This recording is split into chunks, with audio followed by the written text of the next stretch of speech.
Well, hello! Welcome back to my workshop. Little product review. Right, what we've got here is the Lidl Parkside 4-in-1 Petrol Multitool, the PBK 4B3. A name that I'm sure you'll agree rolls off the tongue. I've given my bench a little bit of a, I've moved some stuff about, but I won't call it a tidy up. Incidentally, another welding penetration test coming up soon. Top tip, don't go searching for burrs by rubbing your finger along. Ask me how I know. Anyway, right, so here we go.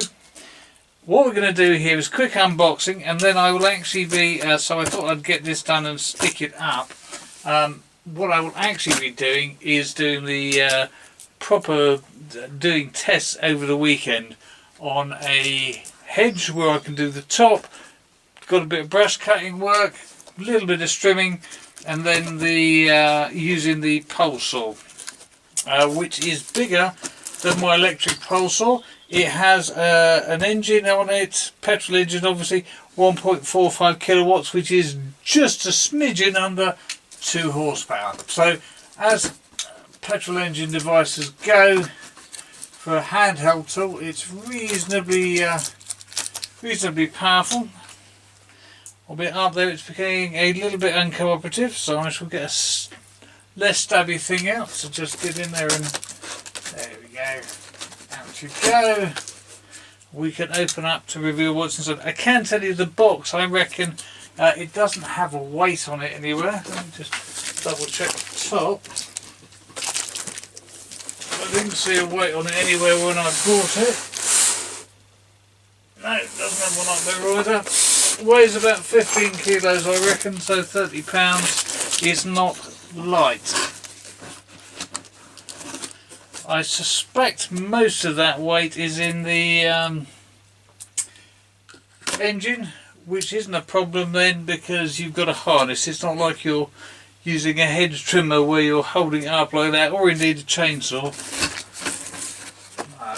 Crikey, they've got a lot of tape on this thing. Give me a sec.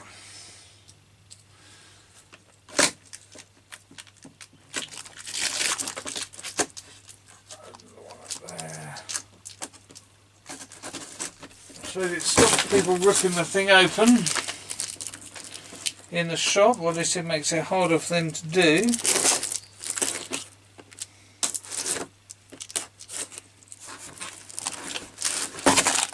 Right, clip that back, lean that against there, we can open it up. So what we have in here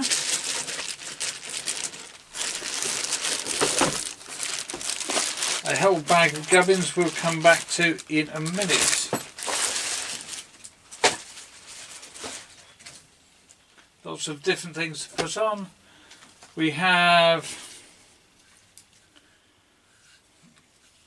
the handhold. I do much prefer the boom for strimming, but I'm not sure that would be great for other things. Ah, now that's interesting. Right, so there we have a bump stop head.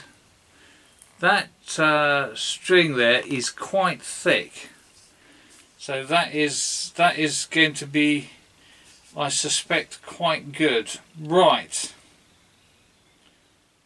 Not to exceed 10,000 RPM, don't think that'll be a problem. Right, so we have chainsaw attachment, we'll get that out in a sec.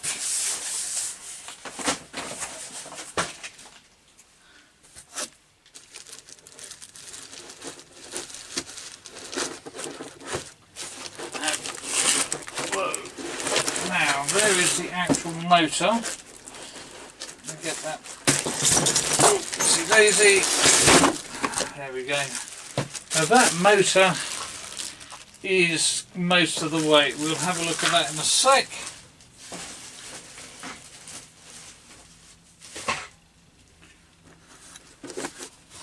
Ah, now that's a problem.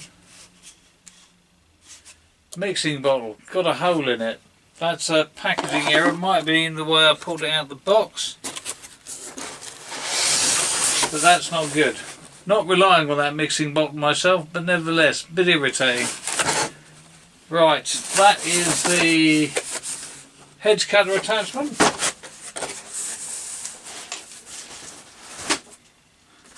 And then this one here, that has got to be the extension pole. Right, so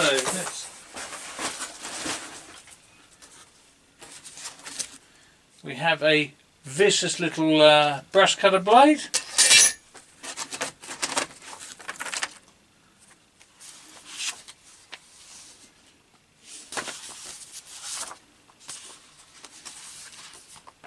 Personal protective equipment. Personally speaking, when I'm using this, I use a forester's hat because it's rather than having goggles, it has a gauze on it. But we'll have a look at the goggles anyway. And we have the manual. Right, so we can now lose the box. Because one thing's for sure, it's going to be a nightmare getting this thing in and out of a box shaped like that. So the box is going to go. Right. Chuck that down out of the way somewhere. Right, let's start with, have a quick look at the engine. There we go.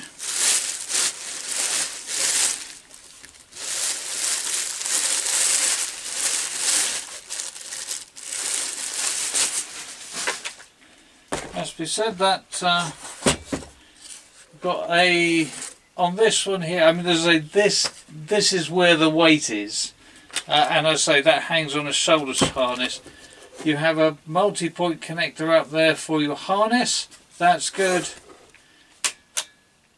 You can't pull the throttle without pressing that first. And there is your now that's interesting. There we go. See that? You can kill the engine. Yeah. But once you killed it and let go of that, that turns back on. I like that. Because otherwise you knock it and it just, the engine dies, and you might forget to turn it back on and so on. That's just quite nice. Now we have a standard tank there. Now what I like about this, I've got a hedge trimmer where that there is on the bottom, which is not great, but then again with the hedge trimmer you are tipping it this way and that. So that's in the top, that's good. Let me just show you there. Actually, hold on, let me just cast a bit better light on that. Right, so you can see in there your bulb. Can you see that primer bulb there? Primer bulb in there is a little bit awkward to get to. Let's just see if we can. When I say it's awkward to get to, it's awkward to see. I expect, once you know it's there and you're fine. It does mean it can't catch. The recoil is on the back. That is very handy on some of these sorts of affairs. The recoil is in the middle there. That's not convenient having a recoil there, because it means changing the rope or fiddling with that is much harder to do. But basically, okay. Spark plug there. Looks reasonably good. And one thing I don't like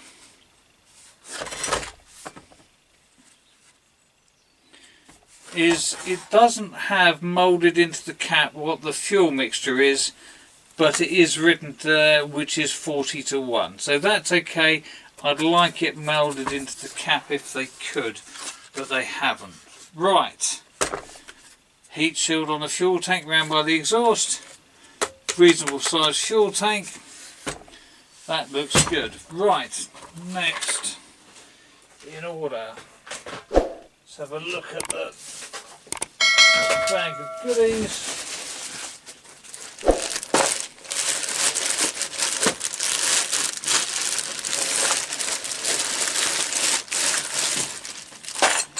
Right, chainsaw oil.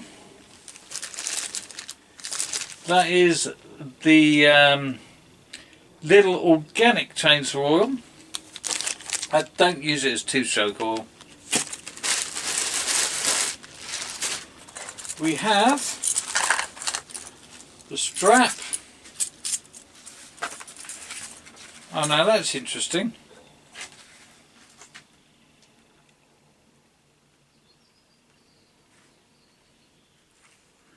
That has got two shoulders, but it's a double strap. So let's see how that works. Right, I see. You undo that clip there, then make wrong way around because I'm going to want that on that side.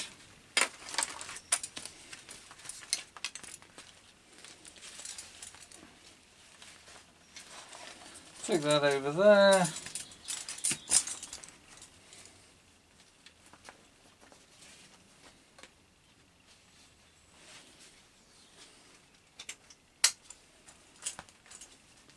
Right, you'll actually see this being used properly in anger when I do it, but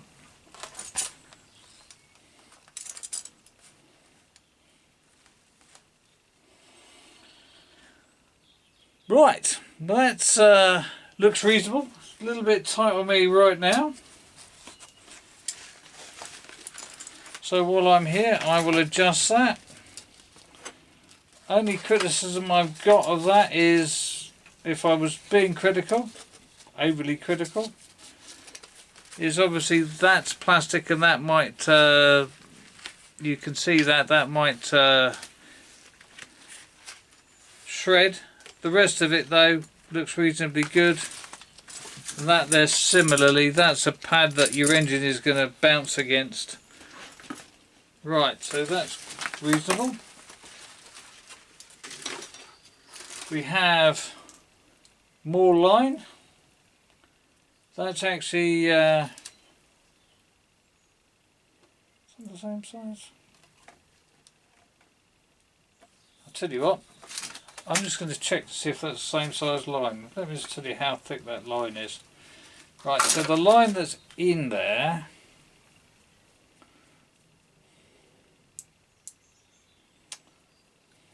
hold on, just clean the micrometer.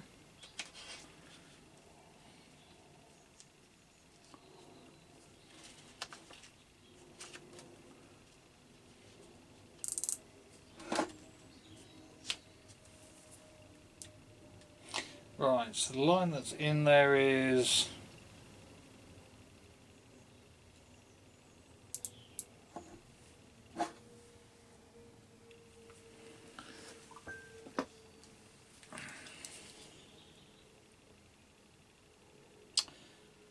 25, 50, 75. Okay. That's just under 100 thou, which is 2.5 millimeters. So that stuff is 2.5 millimeters, and the spare that they supply is a little bit thinner.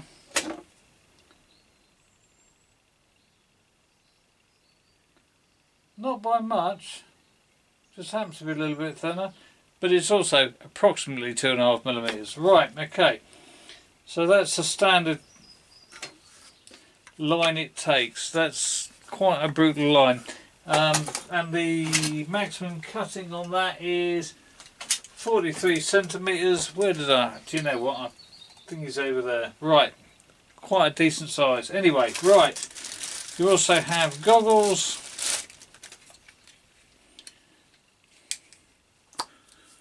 Very fetching, I'm sure you'd agree. They look alright. They do actually they do a reasonable job there of getting down your face.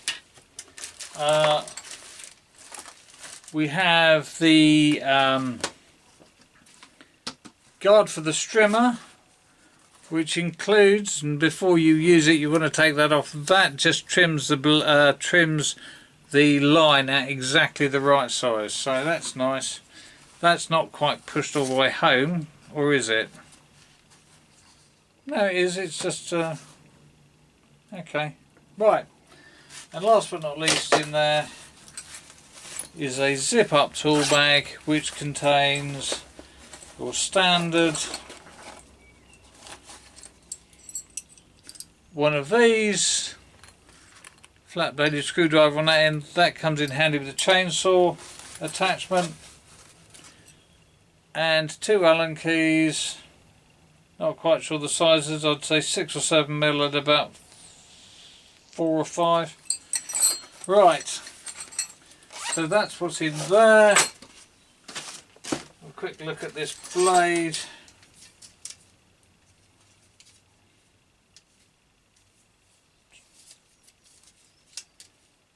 That's interesting. Why is that?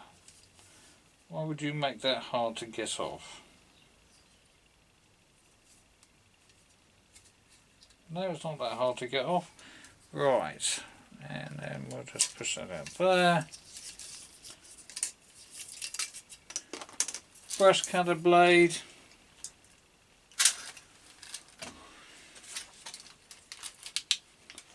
Is there.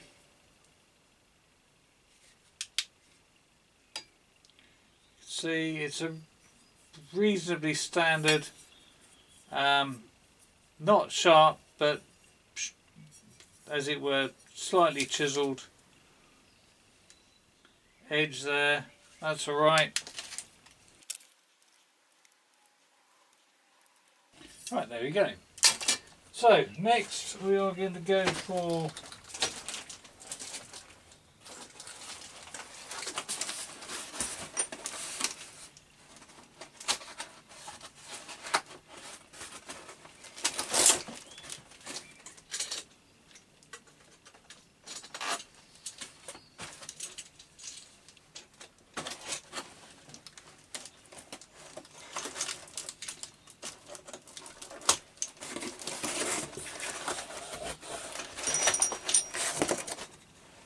Strimmer head, come back to that.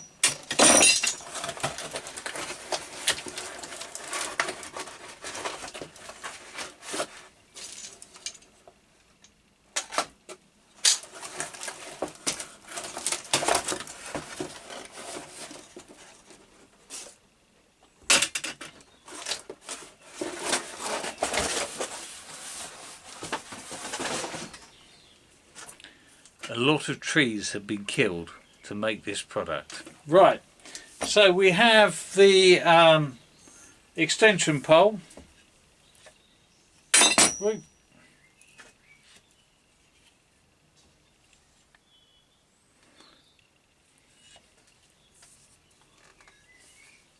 Has a safety cap, a dust cap on the other end. A little push to release thing there. Right.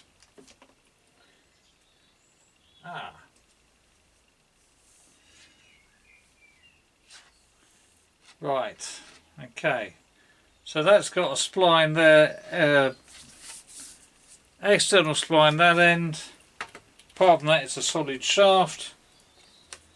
The other end, presumably, let me just have a look, has an internal spline, and it does. Right. See if we can show you that. Just about should be able to see there's an internal spline there. Right, so that's that. So external spline goes on the internal spline if you want an exceptionally long one of those. Generally don't want a long strimmer. Strimmer head, nylock nut. That's a that's interesting. Right. So the nylock nut will be for the brush cutter blade. If you turn that round, standard, you put an Allen key in there to lock that. I'm just going to go and get the tool out and take that off and have a look at that.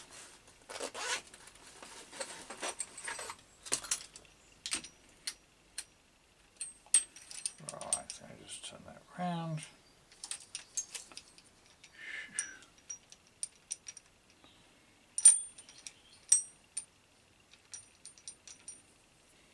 Oh, that's not done up. Okay, that was handy.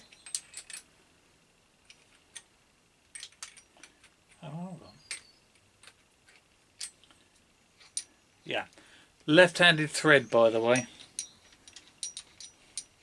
Often the case on strimmer heads. Nylock nut. Cup. That is got a spline that matches there. And that comes off as well. Ah, right, so you catch that. You just catch that in there. So when that hole is lined up with that, that locks ahead. So we just pop that back on. That's good. On goes that. I will go and read the manual, make sure I know how these all go on before I do it. That's the adapter for that. And I'm presuming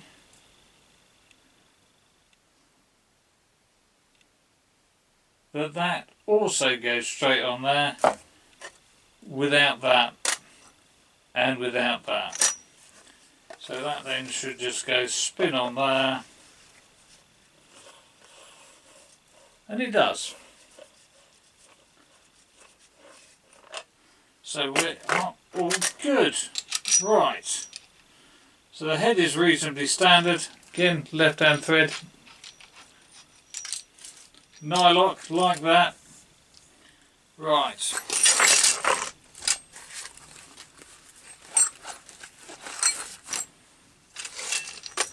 There's a lot in this. That's down under the bench. Where it will hopefully not roll off and clatter off and land on my feet. That will come back to that one.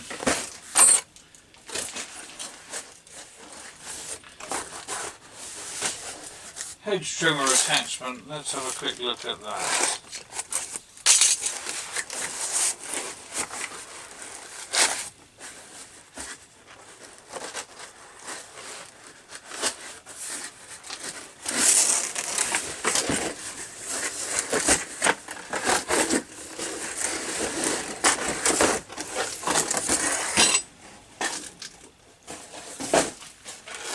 Right, that's how it comes out of the box.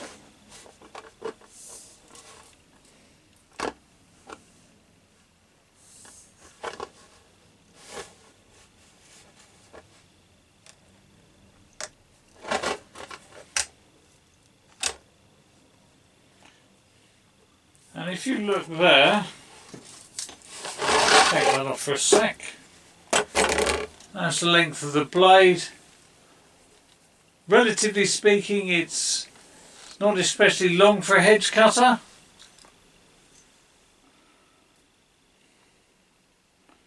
But it is meant to be, how long is it?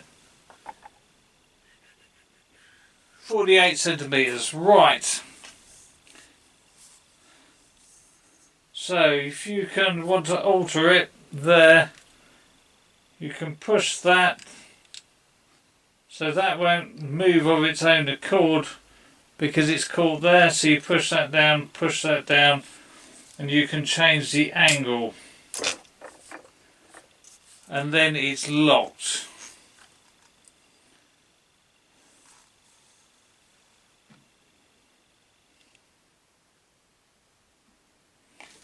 And again, I will read the manual, check the fine points. Put that back on. That's quite a thick plastic bit there. That's handy because quite a lot of the time when you buy things like this, they're a bit loose, and that will be your standard splined rod at the end there. and it's important that we can actually, it obviously has a spline fitting at the other end. Right, so that's that one. That back under there.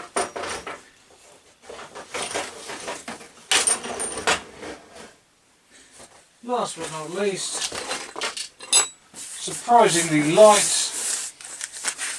chainsaw attachment.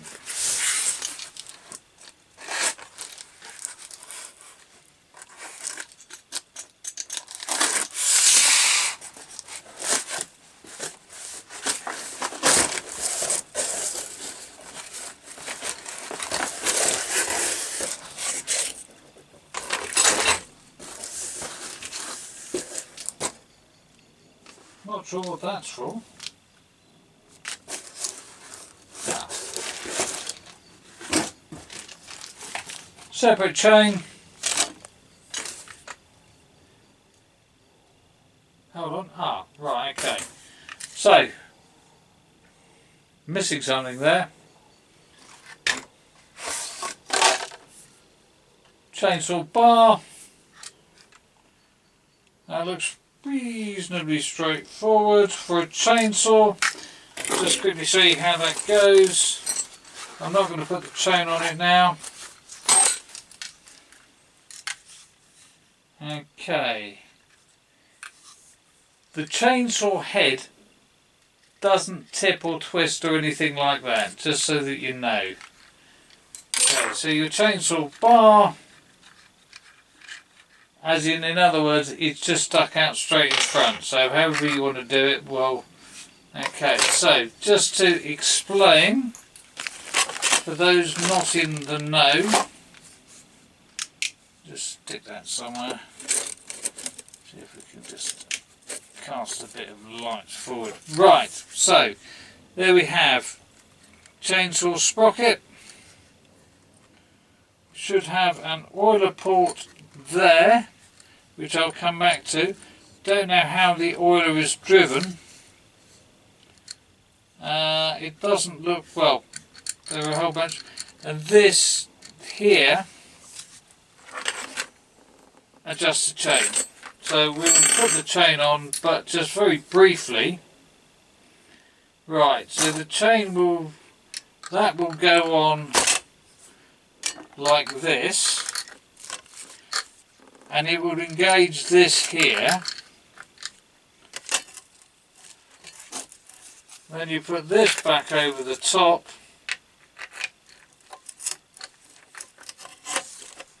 And this piece here clamps it on. So I'm just going to go and chuck that together. Clamp that on. Make sure that's engaged. Hold on, let me just check. Yes. Also, if you look carefully, you'll see, might be able to catch that there is a hole from here through to these. So the oiler goes and pushes oil into here, then the oil can go and oil the chain. And you should turn the bar around every so often to even wear out. Albeit this is right, okay. Now where's that nut?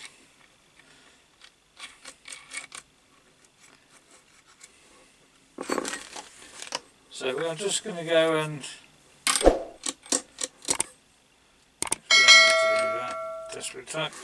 so if you need to adjust chains, and we'll come on to that when I put it all together and run it up, you can turn that one way or the other to adjust how tight the chain is, and when it's the right length you will then go and just cinch that up.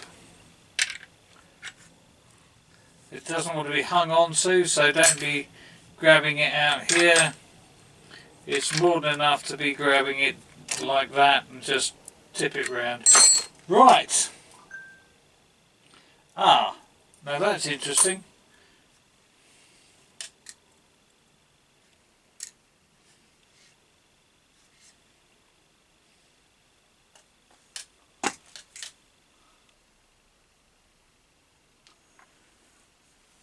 there is a reference there which I'll come back to about oilers. And you can also get there an idea of, let me just go and lean across and grab that tape measure, because that's going to be much more helpful.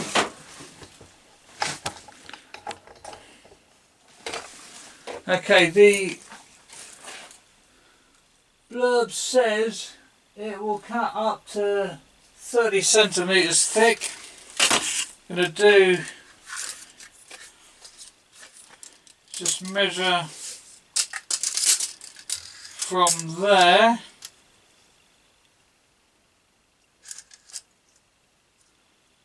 Yeah, by the time you add the chain, that could be 30 centimetres, and if it comes out further, and it probably will, it will be 30 centimetres. So that is a decent length bar for its size. Right. Rambled on a bit there. We'll be back with a review for the whole thing. Thank you very much for watching. Please like, please share, please subscribe. Keep an eye out over the weekend. Actually, before I go, oops, grease nipple there. That's good. Like that, like grease nipples. Let me just check on the Strimmer head.